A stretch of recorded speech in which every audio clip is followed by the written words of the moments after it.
Evening guys, I'm doing a wee video response, a VR to MrFermanaghman, prepping. Now, before I say, I'm not a prepper, National Geographic, Nat Geo, UK preppers too, yeah, I'm going to be on that, so I suppose I prep in some ways. Tom, video response for your competition buddy. Prepping, right, let's get to the point. I don't store food or water. I don't have a bug out bag, but I do believe in EDC because we all EDC. It's just to the different levels of which we EDC that can be quite different. Everybody out there goes out of the house with car keys and a wallet. What's on your key ring? What's in your wallet? I have a little multi-tool in my wallet. I have a peanut lighter, a paracord lanyard and a torch on my key ring. So that would be my basic EDC.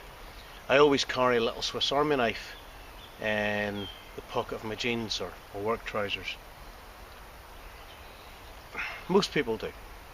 I'm going to take it a wee bit higher to the next degree of EDC to this. Now, I know that there are hundreds of bags on the market with camouflage and special name badges and very well designed, especially for EDCs, but a price tag comes with them, and I don't like paying big dollar.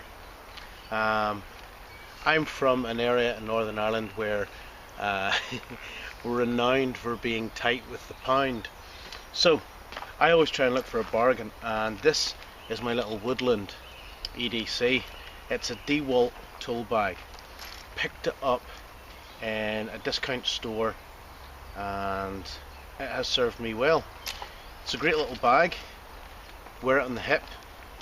It can either go through the belt or latch onto the belt. You can also hook it on if you're carrying a larger rucksack and you want to take it with you.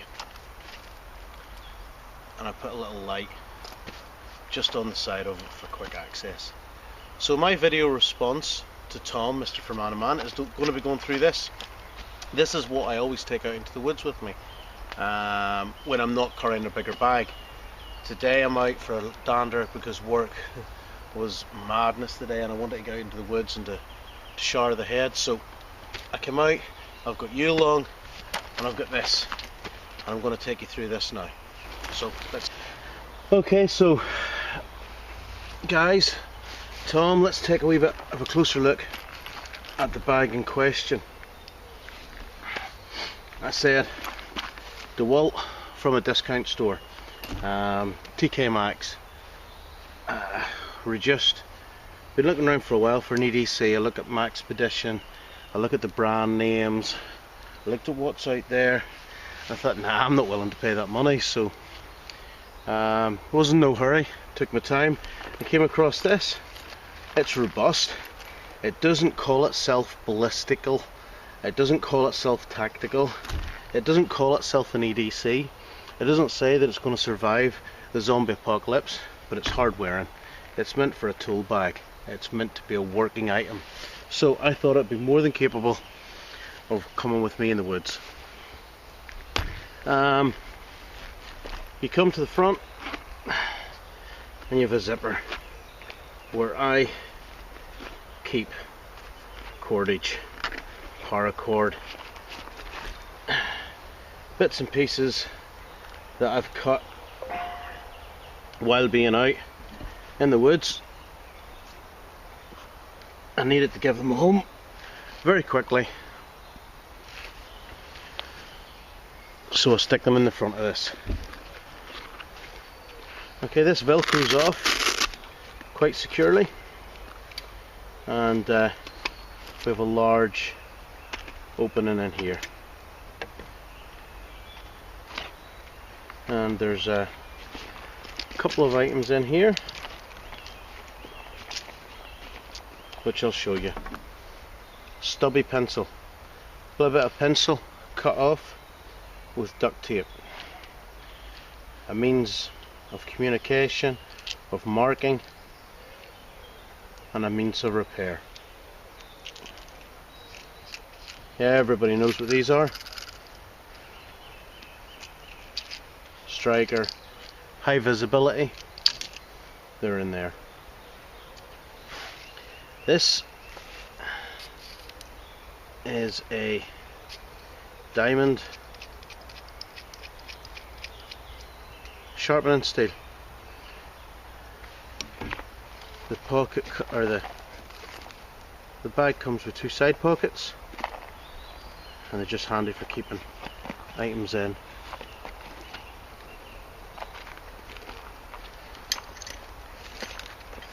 Attached to the side of it is the fire steel.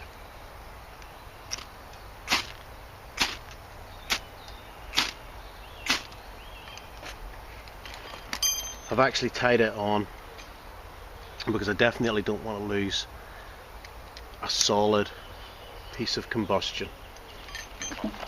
There's room for more there. It's a big pocket. You can get a fat hand into it. But right now, that's all I want to keep in it. And this tin has homemade char cloth. You could use that as a wee tinder collector. There's plenty of room in there for other tinder. So, I've got cordage and I've got combustion. An extra little sharpener, just in case, and I always do have a knife on me. My knife's blunt. Get this battery fill out of here. Okay, like most bags then, a shell compartment which opens up. I have a multi-tool, just the wee True brand. It has a blade, it has grippers. I'm not going to need a screwdriver or a bottle opener in the woods. It's more for the blade. My openal.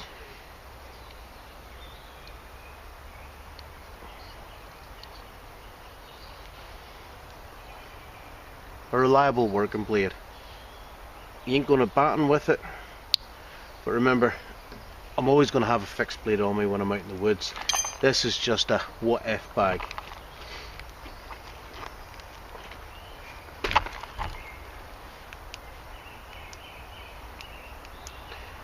A little light.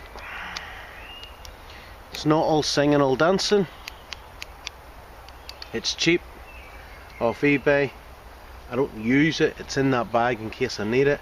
I'm not going to spend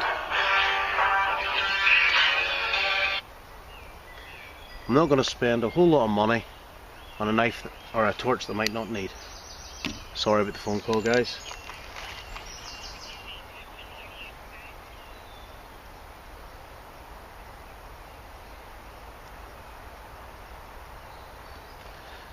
Emergency blanket in case I need cover. A couple of heat pads in case I'm out with the wife. And spare batteries. That's it. That's my EDC for the woods. I've got cutting tools, I've got combustion, I've got cordage, and I've got cover. The only thing I'm really lacking is a container, and push comes to shove, I could collect and boil water in that. Only it really would be a very small amount of water and very little at a time. But apart from my container, there's the 5 C's there. I know not everybody on YouTube adheres to the Dave Canterbury rule of thought with the 5 C's and the 10 C's, but I think they're just a really good way of giving yourself a mental check. And to me, mental is prepping more than equipment. A lot of people say that the 5 C's are the most difficult things to manufacture in the out if you were lost, if you were on your own, and I believe that's true. A cotton tool, a container, cordage, But if you had the right mindset, they're not impossible. They're hard, but they're not impossible. And training. Prepping is about training. Prepping is about getting outside. Prepping is about being in the woods and things going wrong and being able to cope and recover. You can sit in your house and write lists and buy equipment, pack a bag, have it all ready to bug out, to be there for when the shit hits the fan. But to be honest guys, if you're not getting out, if you're not getting lost, if you're not having problems starting fire, if you're not getting frustrated with friction fire, if you're not finding it hard to boil up water or use a suitable container for that, then your prepping needs to be checked. You need to be able to see that you can do what you want to be able to do. So Tom, there you go buddy, my quickly vid on prepping.